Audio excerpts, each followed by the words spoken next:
महाराष्ट्र के पूर्व मुख्यमंत्री पृथ्वीराज चव्हाण हमारे साथ है। सर, लगातार तीसरी बार महाराष्ट्र में मराठाओं को आरक्षण देने के लिए कानून पारित किया गया है।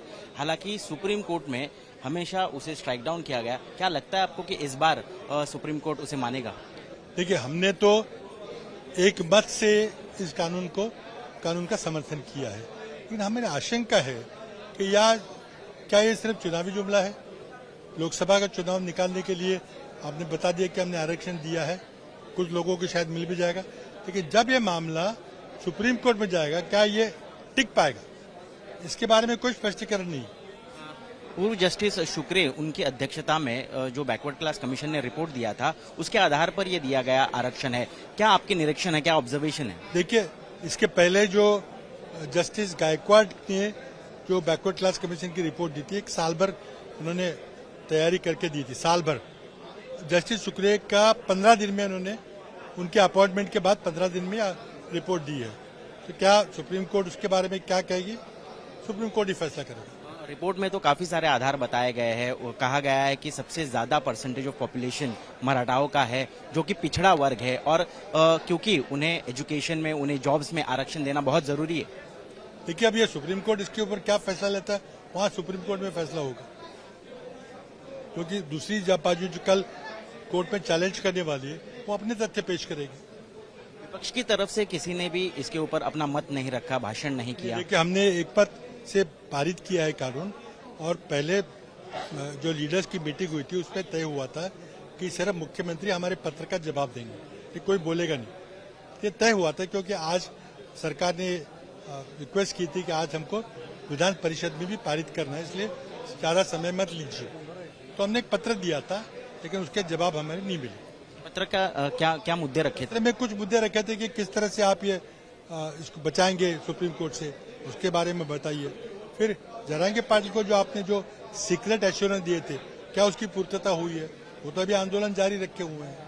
फिर वो सगे सोहरे का जो नोटिफिकेशन था, उसका क्या होने वाला है? उसके भी गोल मोल जवाब आया। तो हमारा समाधान नहीं हुआ। हमें कुछ सवाल पूछने थे ताकि ये टिकाऊ रहे, लेकिन हमें सवाल नहीं पूछते थे। बावजूद इसके सरकार में शामिल मंत्री जैसे छगन भुजबल है, वही कहीं ना कहीं इसका विरोध करते हुए दिख रहे हैं। वो कह रहे हैं कि हमें एक्ट पढ़ने तक नहीं दिया गया और भाषण भी नहीं करने दिया। वास्तव है, हमें भी पढ़ने नहीं दिया। तो ऐसी जल्दबाजी क्या है? और अगर ये नहीं टिक पाएगा तो इसका जिम्मेदार कौन होगा? धन्यवाद हमसे बातचीत करने के लिए। तो ये थे पृथ्वीराज चव्हाण, जो सही मायने में यहाँ पर सवाल उठा रहे हैं कि क्या ये आरक्षण मराठाओं को फायदा पहुंचाने के लिए दिया गया है या तो सिर्फ चुनावी जुमला है। बीजेपी विधायक नितेश राणे हमारे साथ है। आज ऐतिहासिक मराठा आरक्षण का विधेयक मंजूर हुआ है।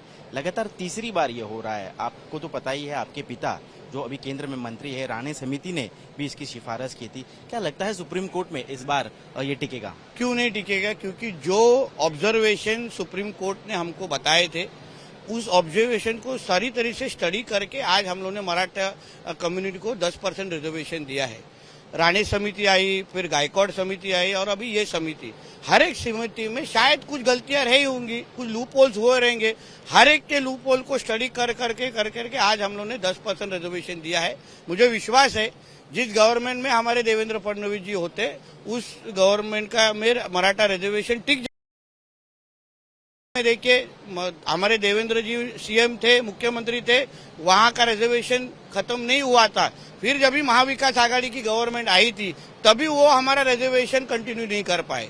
आज फिर एक बार महायुति की सरकार है, हमारे देवेंद्र जी उप मुख्यमंत्री है, हमारे एकनाथ शिंदे साहब है। मुझे विश्वास है कि ये हमारे कम्युनिटी को जो मिला है वो कंटिन्यू होगा, और बाकी कोई भी कम्युनिटी का 1% भी हम लोग ने कम किया नहीं। हमारी ओबीसी कम्युनिटी के भी परसेंटेज उतने का उतना ही है, और ये 10% रिजर्वेशन हमारे कम्युनिटी को मिलेगा और आगे तक टिकेगा। हालांकि विपक्षी नेता और पूर्व मुख्यमंत्री पृथ्वीराज चव्हाण कह रहे हैं कि ये बस एक चुनावी जुमला है। तो फिर 2014 में भी चुनावी जुमला ही था क्या? क्योंकि तभी यही साहब मुख्यमंत्री थे और तभी राणे समिति ने अहवाल दिया था। इसलिए कांग्रेस और बच्ची कुची जो राष्ट्रवादी या जिसको शरद पवार गुट अभी कहते हैं, उनको अभी कुछ जवाब भी बचा नहीं है। क्योंकि कम्युनिटी को जो शब्द दिया था, जो शपथ हमारे मुख्यमंत्री साहब ने ली थी, वो शपथ पूरी करके दिखाई है। इसलिए अभी कुछ आलोचना करने के लिए कुछ बचा ही नहीं है। इसके लिए इस तरीके के विषय निकाले जा रहे हैं। लेकिन मनोज जरांगे पाटिल उनका अनशन अभी भी शुरू है और उनका कहना है कि कहीं ना कहीं सगे सोयरे का मुद्दा हो या अन्य मुद्दे हो उसे भी इस विधेयक में लिया जाए। कि डेमोक्रेसी में किसको क्या भूमिका लेने हैं हम उसको नहीं रोक सकते।